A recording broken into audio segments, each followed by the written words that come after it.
International news now, more to come. That is what Defense Secretary Pete Hegseth says Iran has in store. After 5 days of this fight, the administration says the U.S. is doing very well taking out Iran's weapons. As NBC's White House correspondent Monica Alba reports, lawmakers have some questions, though.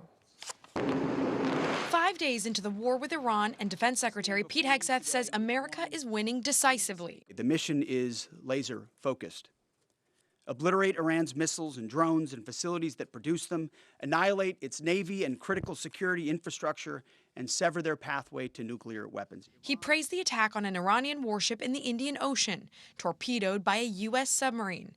CENTCOM says the U.S. has eliminated 20 Iranian ships in the mission, and the U.S. will soon control all of Iran's airspace. Iran's capabilities are evaporating by the hour. On Capitol Hill, a different battle, with Democrats and some Republicans not satisfied with the administration's explanation on the war. I have questions after yesterday's briefing, but it was a good briefing.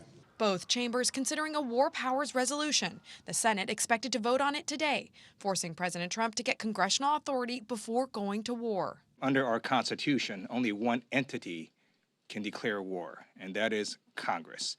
And this is a war. And how do we know that? Because President Trump says it's a war. Republicans oppose the resolution, which is not expected to pass. The U.S. is now scrambling to get American citizens out of harm's way, with many countries in the Middle East closing airspace. The State Department is chartering flights and offering military jets.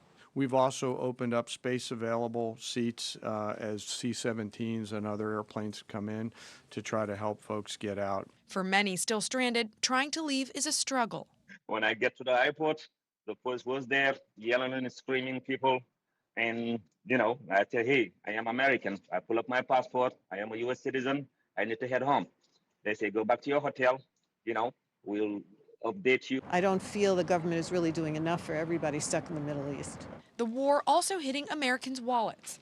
20% of the world's oil and natural gas is shipped through the Strait of Hormuz, now closed with the hostilities, and that is having a direct effect on U.S. gas prices. The average cost of a gallon of gas is now $3.20, up 22 cents in just 1 week. The White House is expected to meet with defense contractors on Friday, where they will discuss weapons production. The meeting comes amid questions about whether the U.S. has enough munitions to carry out a war that the president says could last weeks or longer. Monica Alba, NBC News, the White House.